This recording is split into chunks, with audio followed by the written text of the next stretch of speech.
Every time I think of Heartbreaker, I always think that song where it's like, "Baby Heartbreaker, no, no, no." I don't Who know. sings that song? I don't know. Yeah. It's just that the only chorus, and it's only the chorus part of the song I know too. So I don't know. Well, you ruined the joke. You're supposed to tell me the person. I was supposed to say, "We'll keep it that way." Speaking of heartbreakers, how's your mom's? I can't tell. Like, should I stop with the mom jokes? Is it funnier that she's my aunt, or is it just I don't depressing? know. I think just are people it's just like a grossed out? 50-50 shot. Some people are like, "Ooh, gross," and other people are like, "That's funny." We're either gonna reel them in, or they're just gonna break Continue away. to push them out. Yeah.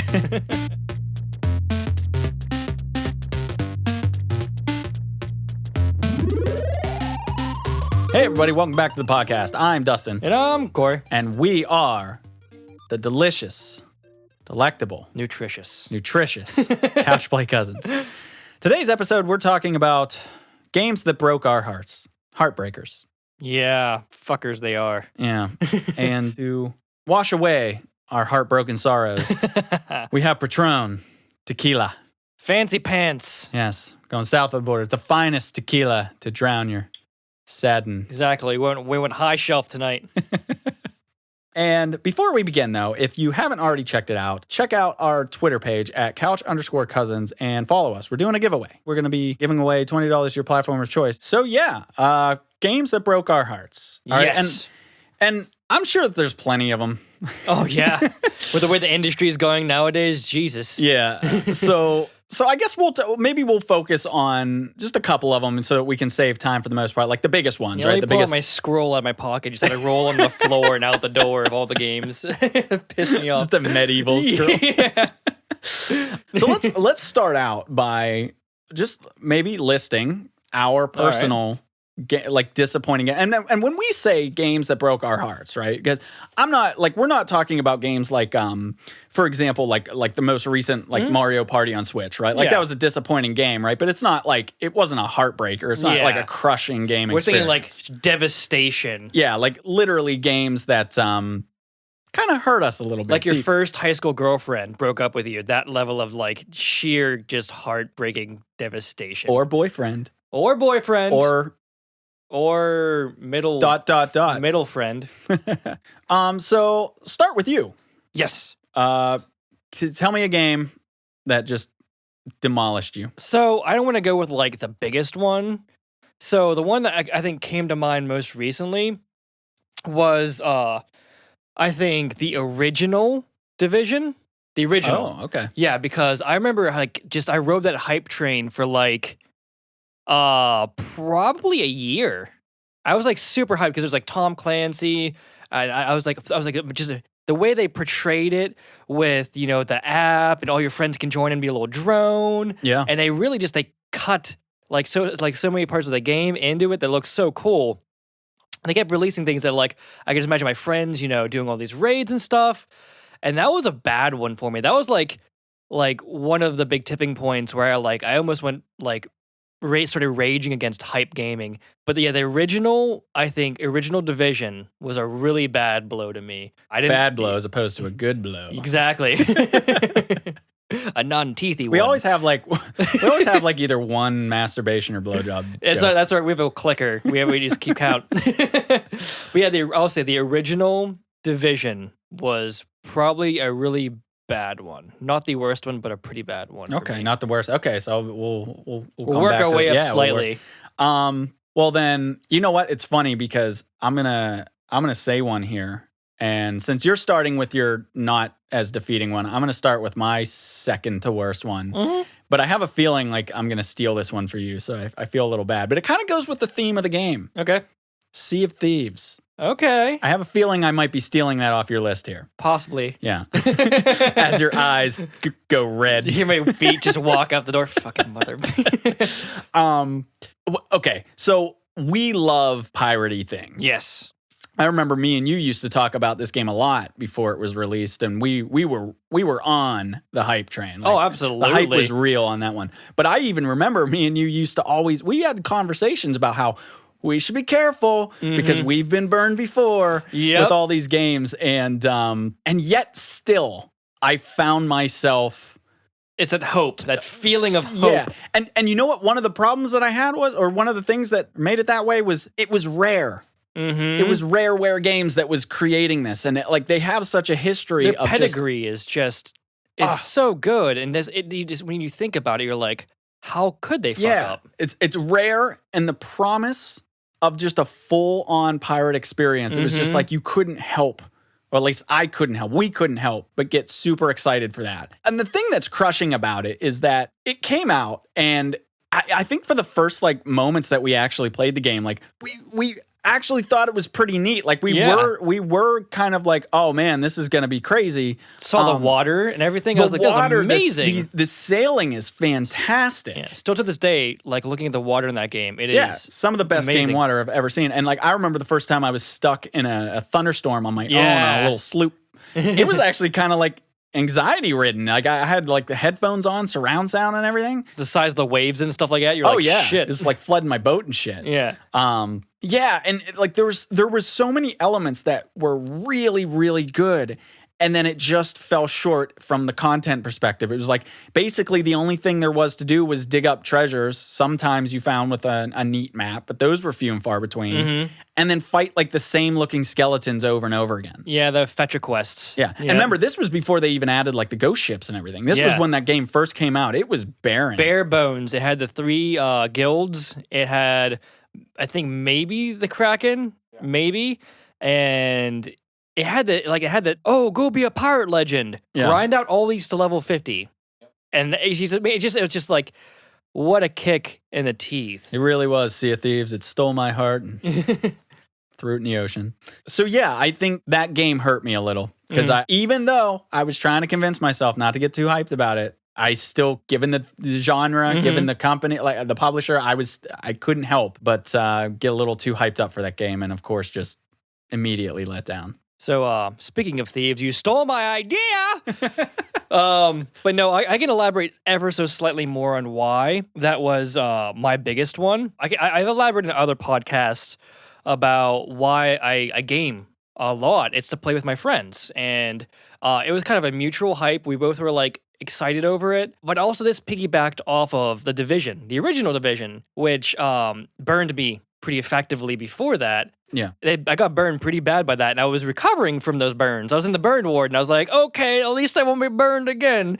And then here comes Sea of Thieves. And I'm like, okay, I'm not gonna be excited. I'm not gonna be excited. Sea of Thieves, unplug your IV. I know, yeah. It's I'm not gonna be excited. And then I was like, but this looks good, but I'm not gonna be excited. And then it comes in and just starts pummeling me while I'm still in my hospital bed. Yeah. And that's, I think, why it hurt me even more, is because I was having the residual from the original shitty experience. Yep. And that's what did it, I think, broke me. Okay, I mean, but you piggybacked off the Sea of Thieves there for a little bit. So before we come back to me, I mean, is there another one that, different game that you want to talk about?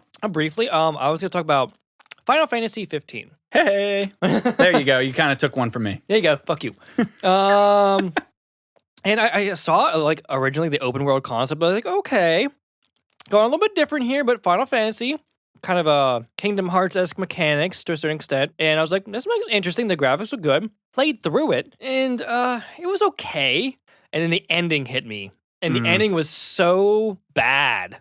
The whole, and spoiler alert, it's just the ending felt cobbled together and rushed. And I even heard there's a reason behind it because of some development stuff was going on. But all in all, and then the fact that the game, it branched from a story that you have to watch a movie to get. It's just the whole piece of it. Yeah, that was really fucking stupid. Yeah, so a lot of it, I don't know, it just felt like a wasted opportunity. Yeah. I'll piggyback off that one a little bit too. I'll be brief, I guess, because that was definitely on my list. And I mean, me and you also grew up. We were big Final Fantasy fans. Fanboys, some would say. Yeah. But I actually didn't even finish the game. I think I only played maybe 15 hours of that game. I hated that game so much from the get-go. And I know that this one's funny because this one's probably a little controversial because there's actually a lot of people out there that love that game, and I can't understand it because, especially from a Final Fantasy standpoint, I mean, I was always a huge fan of the turn-based system. And so when FF12 kind of started shifting that, And then, of course, 13 took it a little bit further. But 15, I actually was pretty hyped about because 15 was another one that they worked on that game for like 15 years, I guess. Yeah. It felt like it was forever. And I remember I kept hearing about it. It started out as like, it was supposed to originally be like Final Fantasy, was it like 16 or 14? I don't know. That. It was supposed to be a different one, but ended up being 15. And then I remember I saw the early trailers and I was super hyped because it looked like graphically you were fighting it looked like amazing. and you were fighting these like colossal giants and everything. Water dragon and stuff. Yeah, it looked really, really cool. And then it came out and it was just like the action sort of like almost Kingdom Hearts gameplay / mechanic style. Like it wasn't for me. It was like the next level of that action RPG that 12 started and continued. And I'm more of the turn-based guy, so that immediately turned me off. I didn't feel like any of the characters, and I know that's what a lot of people like rave about, but I didn't connect with any of the characters. That the dialogue felt tacky. I hated Sid. So I have an interesting counter to that. I think they did the characters' relationships good. Yeah. But I think the characters themselves were bland and boring. So the characters themselves were not very memorable, but their interactions did seem very realistic. The cooking, the camping, and their banter, their back and forth. Yeah. So that's where I kind of like see that, it. and that's fair. And to be honest, I don't think I played it enough to know what the relationship ultimately looked like in the end. And that's why, like, you could probably shit on me and be like, "Well, if you haven't played it, how do you really know?" And you'd be fine to say that. but for me, I really just disliked it so much that I couldn't take it anymore. And it hurt me because like I was such a huge Final Fantasy person. I mean, admittedly, it probably dampened the sting a little bit because of 12 and 13, like where those were going, which is probably why this game wasn't high on my list. But yeah, that game was definitely You played it to the point where you realized Cloud wasn't in it. And you're like, what the fuck is this? Cloud was in Kingdom Hearts, damn it. He can be in this game too. Crossover! So here's a game, and this is probably, I'll get right to it. This is probably my biggest crusher. All right. The one that got away. You'll be old in your deathbed. You'll be dreaming about it. And you'll be like, well, I still think about this game every day, and I hate it. Destiny. Oh shit! Yeah. And I'm both of them. This is Both of them. all of with all the DLC and everything. This is the Destiny franchise. Cramming them both in the same box and just spitting on both of them at the same time. So I first heard about Bungie back, when they were talking about like they were releasing all the concept art and everything. Now Bungie, of course, the original makers of Halo. Yeah. And Halo was such an amazing game. One of my childhood favorite franchises. That nostalgia was strong. But the thing that I love about it, because and this is one of the reasons I love Nintendo and talk about Nintendo so much, is the controls. Like Halo's, like Bungie created this very well designed simplistic arcadey style of gameplay. But it was just the controls were just perfect. The mechanics were just perfect. The recoil and the mechanics alone like made all the guns unique and interesting. Yeah. But yeah, I was kind of following along, and they were going to make this this next generation of sort of like the evolution of what Halo would have become or something, this massive MMO RPG FPS sort of like massive scale, go to all these planets, do all these like things. It was going to be insane, right? And promises. Yeah, and of course, like after 434 took over like Halo, and like Halo was sort of going downhill a little bit, like we really craved that Bungie original again, and it just looked so great. It looked like it took everything that Halo did, and it just made it bigger scale. Yeah. And I was so excited, and then when I finally played it, and this is the part that fucks with my head, because I put so many hours into that. Did. And you put more hours than I did. Oh yeah, if you combine those two games, especially, I probably put more hours in that game than Rocket League. Than not only Rocket League. Yeah. I'm about to blow your mind. The entire Zelda franchise. Jesus Christ. Yeah. The carrot and stick was strong. Yeah. I put so many hours into those games. But that's the thing. The mechanics were amazing. They were so good. The game played so good. I loved that. But all those hours that I put in, I didn't really enjoy it. Yeah. And it was like the game makes you play it. It's like you're playing it because you have to, not because you want to. Yeah, I sensed that too. I agree. And it was like this constant chase, like because ultimately, like if you wanted to do good in the Crucible, you had to get the decent weapons. To get the decent weapons, you had to do the strikes and all this, and to get the best weapons, you do the raids or whatever. But in order to do the raids, you had to do the strikes so that you could grind to get all. Obviously, I could go on and on forever and ever. It was just so soul crushing how much of a lack of fun that I was having playing these games whenever I never felt like I got to do what I wanted because honestly the whole point was you wanted to get the best weapons so that you wouldn't fall too far behind. Transitioning into Destiny 2, I heard we kind of quit playing Destiny 1 before it got good. Everyone's raving about, I think it was like the Taken King or whatever expansion it was. People were raving about it. Yeah. And so that in comes Destiny 2, and we're thinking to ourselves, no, we've been burned too bad. Yes. We're not going to do Destiny 2. Yeah, we did it again. and they were like, but they left off really good at the end of Destiny 1. It's another one of those, how could they fuck it up? Yeah. And so we're like, you know what? We'll give it a try. Yep. And we tried it, and they fucked it up. Yep. Holy it was wow. It was actually funny because when I played Destiny 2, there was all this promise that they were going to fix all the mistakes, and I actually found myself when playing Destiny 2 that I missed Destiny 1. Yeah. Because it was they took everything to an even more extreme. But I remember I would always talk to my friends about this game because it was just I have friends. I know you look surprised. Online friends, but they're still friends. But the thing is that I try to communicate that it was this game sort of forced you to doing things that you didn't want to do rather than playing the game you wanted to play. Because let's be honest, everybody grinded strikes and public events. Yeah. Because that was the fastest, surefire way of getting the engrams and stuff. Yeah, the exotics and legendaries. That was the fastest way to get them. But you grinded these public events. You kept doing the same exact thing. You found the ones that were again the quickest for hours. And yes, you did the ones that were the quickest. You even signed on to those apps that people created that timed it for you in the original Destiny, and then you would chase them down. And there was always 2 that were the easiest ones that you would just constantly recycle. And that's not fun. Yeah. And this is sort of what sort of smashes my testicles with a hammer because there were so many elements of the game that were good. The mechanics, I cannot praise the mechanics of that game enough. It's Bungie to the 100% core. I agree. The weapons mechanics were really, really good. The weapons. Oh my gosh. Some of my favorite weapons in any game ever. The Galahorn was so fun. My favorite game. Vex Mythoclast. Vex Mythoclast. My favorite game of all time in any game. Icebreaker. Oh, yeah, that was a good one. What a weapon. I loved that gun. Forget the whole nerfing, buffing thing that happened in that game, but and the difficulty.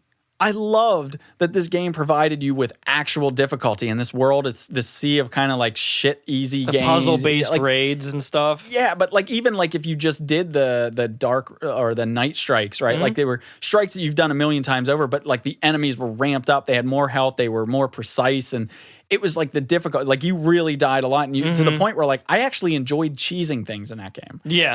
One of my fondest memories is actually I managed to solo the entire Crota raid. I love that. It was so much fun soloing that. And I usually don't even like glitches or cheeses or anything like that, but this was the one game where I actually really enjoyed it because everything else just works so well. I really enjoyed that.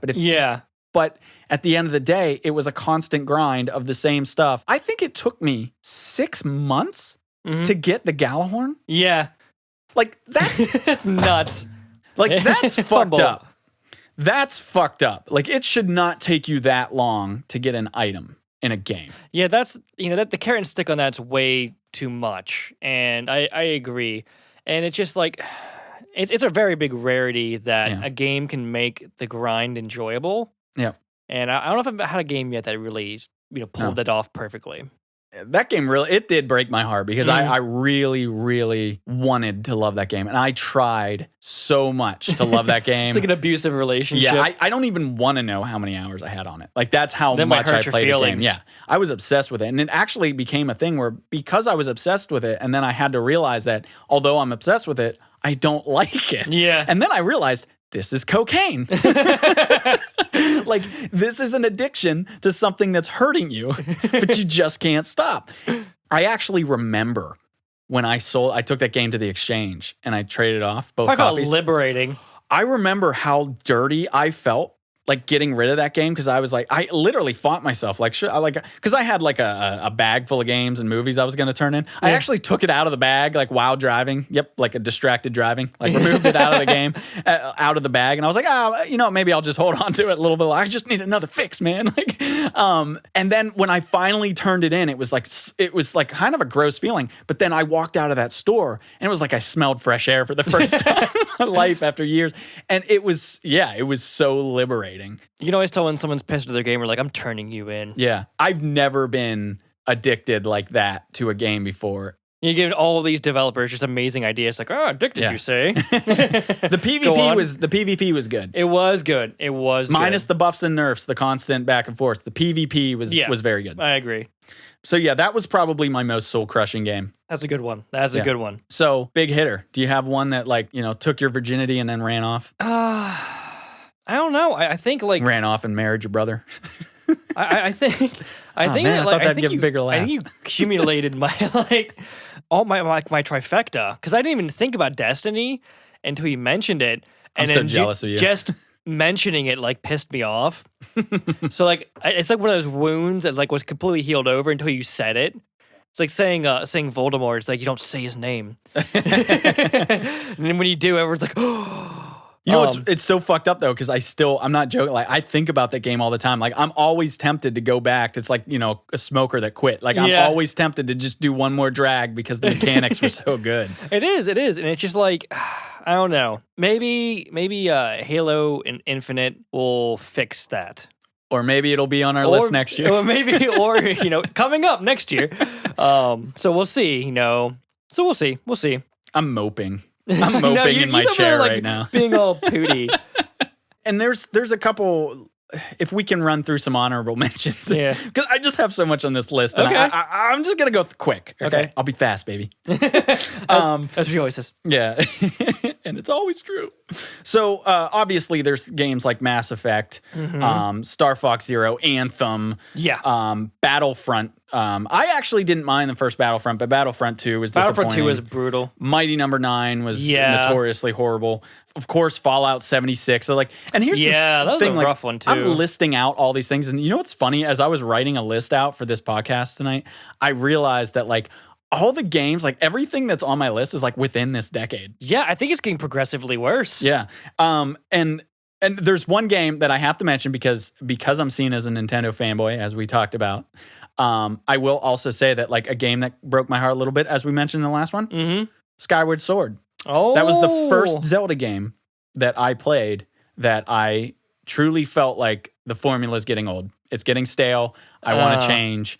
Thank God for Breath of the Wild. They pushed the envelope a little bit too far of the same stuff. Yeah. Okay. They just went. They just took the safe route. Mm-hmm. And then, of course, there's other games. I wanted to mention some Nintendo stuff just because I want to say that not everything they do is perfect. Paper Mario Sticker Star is bullshit. They completely butchered that franchise. But everybody knows that one too, I feel a little bit. And then there's two games I want to mention because these ones aren't soul crushing because these ones were actually good, but there's something else that breaks my heart about them. Okay. One, Silent Hill Reboot or PT. It was never created. This was before Kojima did Death Stranding. He was going to do the Silent Hill. You mean the demo? Because he was going to reboot the whole game, and now you can't even get the demo. That looked phenomenal. It did. The graphics in that looked amazing. And even just the concept overall it was awesome. So that one's sort of heartbreaking from the perspective of it didn't get made and now everyone's sort of craving that experience. Yeah.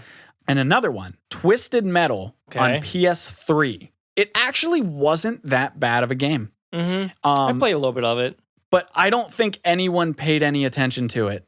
And because of that, yeah, it didn't garner enough attention, which I think, yeah. And I'm concerned that that's now going to sort of be the final nail in the coffin for Twisted Metal. It was a franchise that was kind of limping along. Yeah, but I always loved it. I always had that, the nostalgia for it, that little part of me that really loved that franchise. And now to see people sort of not pay attention to, and it really wasn't bad. The one that came out, it wasn't great. It wasn't Twisted Metal 2 or Black Level, but I'm a little heartbroken or saddened that it didn't do so well, in the fact that I'm concerned that Twisted Metal might be finally done. Yeah, I agree. Twisted Metal 2 was obviously the best one.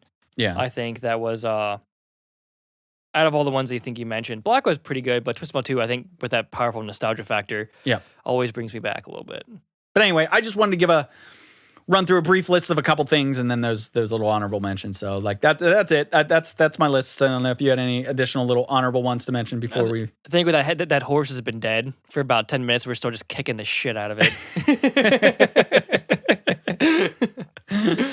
You know, I feel like this is everyone probably has a story about a game that broke their heart, and I guess I always wonder like why does this happen? Why do we let this keep happening? Because I feel like even in our heart we keep telling ourselves, oh, the hype is dead, I'm not going to do it. But there's always that game. If it comes out and it hits every single nail like perfectly, you're gonna look at it, you know, 2 or 3 times and go, you know, with that weird level of hope. Yeah, like this is too good to be true. It's too good to be true. But you're still going to be like, there's gonna be that little bit of hope. Why do you think we allow this to keep happening, or why do you think this does keep happening? Well, I actually think it really comes down to, like, we kind of just mentioned it, but like I you know, where I just said, like, I noticed that like all of the games on my list tend to be from this like most recent generation.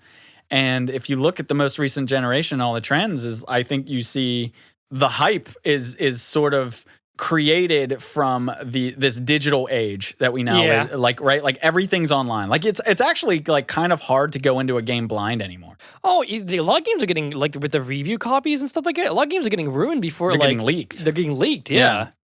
And I think that sort of, it sets you up, because I think sometimes, like, if we weren't so hyped for some of these titles, would they be able to even let us down as much as they do?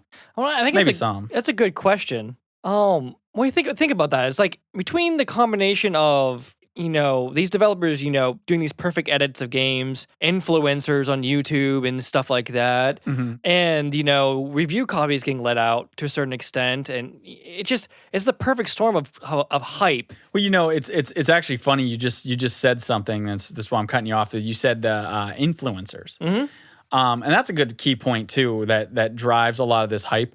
I actually feel like this is an issue that I run into in not just gaming, but like a lot of like products, just general things, especially technology in today's day and age, is like a lot of like these influencers online are like, they're kind of young. They're usually younger than us, like in their mid 20s ish, like let's say is an average.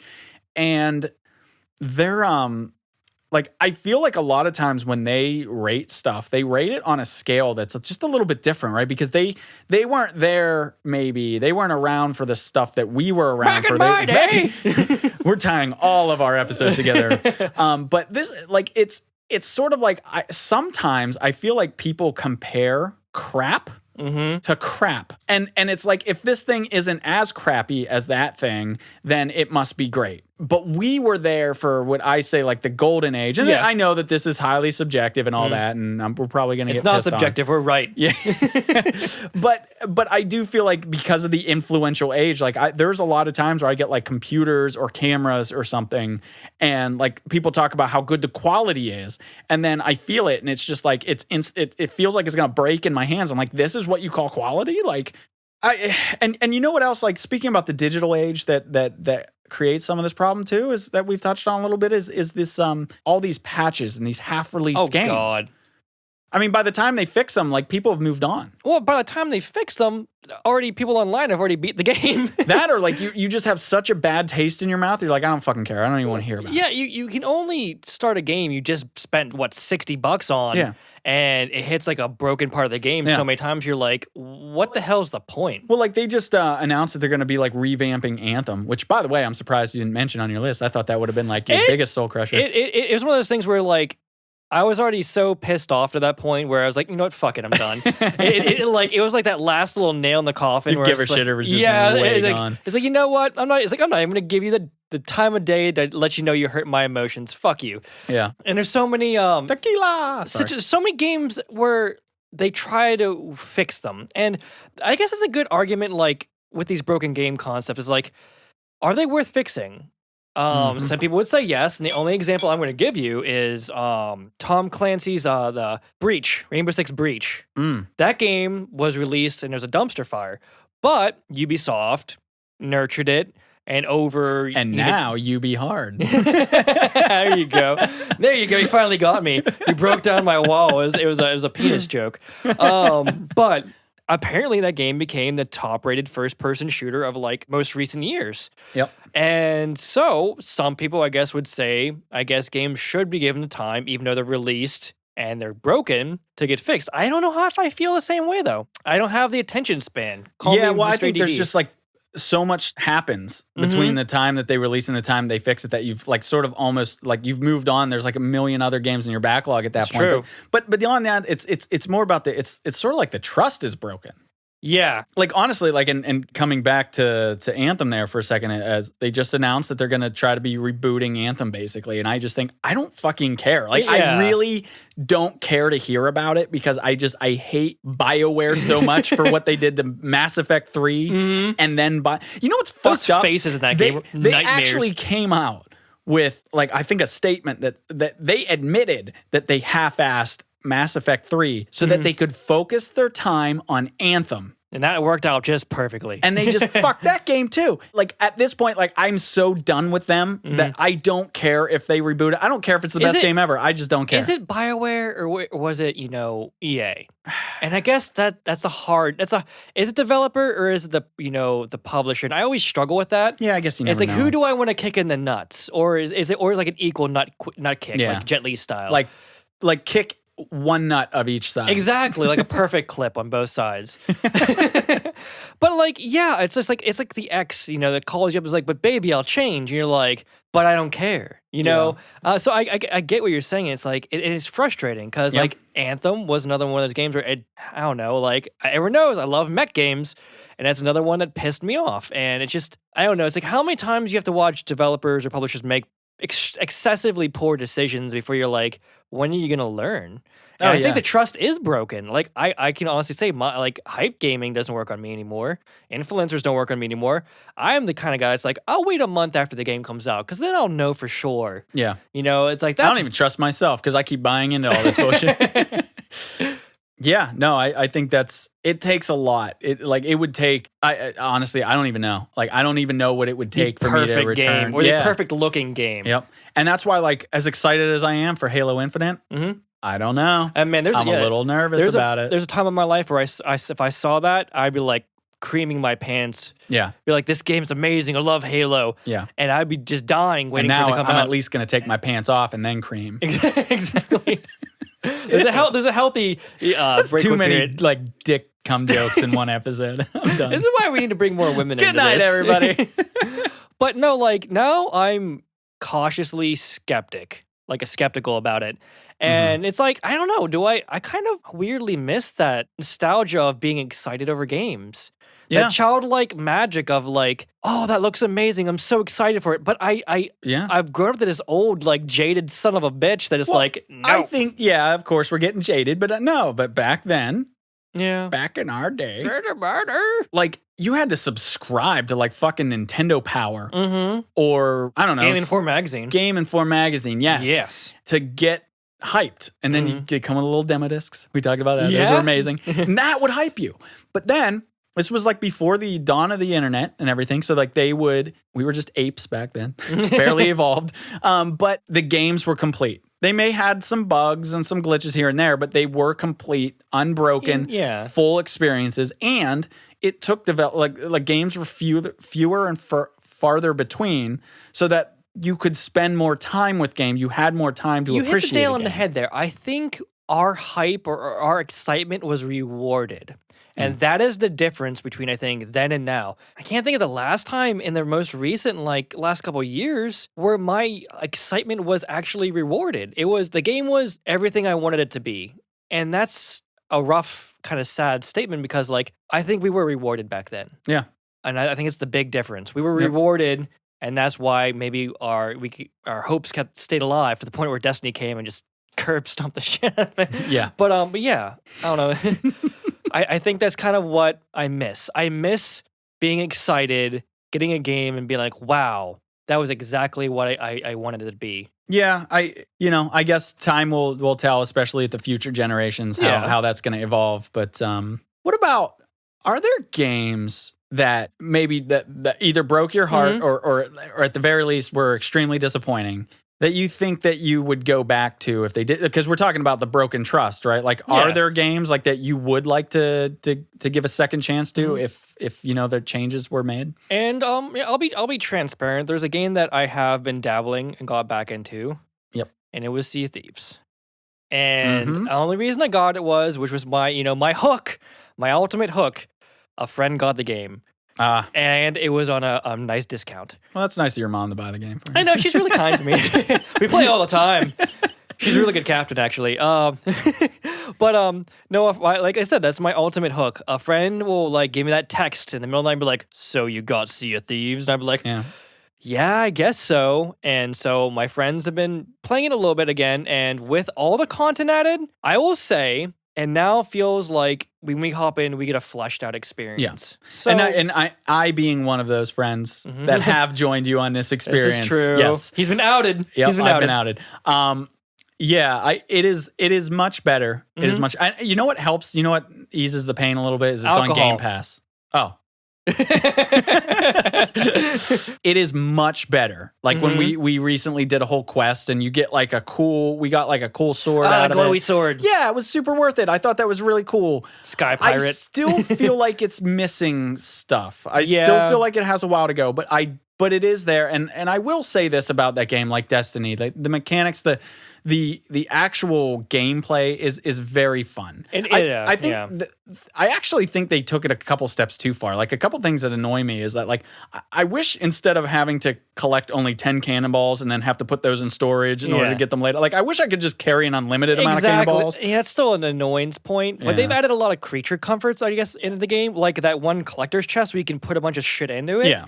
And they've taken a lot of feedback. Yes. And that's what, I like games to do. Yes. And that's why I think the game's, it's got a healthy community to a certain extent. It's not anything crazy, and they're constantly adding content. So I don't know. I that combined with a very once of a kind experience with that naval rigging and sails stuff, it's gotten better. It's not perfect, but it's gotten better. So yeah, that's a game I've gone back to. Yeah, I agree. That was going to be probably the top of my list too, because we already kind of have. But yes, I can appreciate that they are making changes. I can appreciate now that it's on Game Pass. So if you have Game Pass, it's free basically. Yeah. And it's Rare. Rare has not broken my trust yet. And you raised a good point there. It's like sometimes a company, you want to give them the benefit of the doubt. And Rare, they've done such good work in the past where they haven't quite did a full betrayal of my trust. Right. And so it's like sometimes you Except that one Perfect Dark game. Yeah. They fucked the poodle on that one. Yeah, I agree. But yeah, I think Rare, sometimes a company or sometimes, anything deserves a little bit of second chance, just if you're willing to give it to it. And I'm glad I did, because I have had some very funny experiences so far. Yeah. Yeah, I honestly like it's hard to find. It's hard to come up with one that is worth returning to because Sea of Thieves I think is getting better. I still think it needs work, but I am willing to continue going back to that, especially with Game Pass. That sure, why not? Yeah. And I do see the improvements, and if they keep going in that direction, I do think that has the opportunity to become a truly great game. It just needs a little more, I think. Yeah. As much as I spent, just demolishing it, He's unscrewing his flask as we speak. I so badly want Destiny to be something better. Please, baby, change. And now that the only reason I'd consider giving them a third chance, because I've given these fuckers a second chance with Destiny 2. A third chance is now that they did chop Activision off, now that they, cut that cyst off themselves. I would give them a third chance. What if they sent you an apology letter? Like, please, Dustin, we're sorry. Yeah, I'd give it a go. But one more. One more? Third strike. That's it. And I'm out. I swear to God, I'm waiting till my fourth time, which I'll come back again. And the funny thing you say that is, as soon as you say Destiny, I get a weird nostalgia wave. Yeah, it's that arcadey style. I think about it, and man, it's just like, it's a weird level of temptation to go back to it. And it's probably like, again, full circle. My friend's like, hey, you got Destiny 3? And I'm like, fuck you. It's like funny because I just realized that like the two big games that I said broke my heart, the biggest soul crushers, yeah, I'd give them another chance. We're sitting there shitting all over the perfect developers. relationship. And I It just- literally chose the biggest offenders. Exactly, the biggest offenders, and we're like, fuck it, we'll try it again. We are not credible at all. And well, Good no, night. That's a good experience. It's like, is anyone else out there feel that same way? Is anyone else out there, those games are really just gut kicked you, and still at the end of the day, Yeah. you broke my freaking heart. And I'm sure there's other people out there, let us know, because I'm really curious about what games broke your hearts. And maybe at the end of the day, you said, well, the bed's still warm. Why don't you hop back in? I think that about does it for us this episode. Thanks for tuning in. If you want more of this, if you like what you hear, You do. bless your heart. I don't know why. Stuck through long enough. Just keep going. But you can find us at on Twitter and Facebook. Twitter at couch_cousins, Facebook at couchplaycousins. We also have a website, couchplaycousins.com, where you can find all of our other links and all that shit. And you can also reach out to us and contact us by email if you have any suggestions or ideas. And again, don't forget to check out that giveaway. Subscribe to our Twitter account. We will be giving away $20 to your platform of choice. So You did pretty good with that. You rifled through all those. right? Yeah. It's like my 20th episode. First time go. So yeah, until next time, cheers. Later, guys.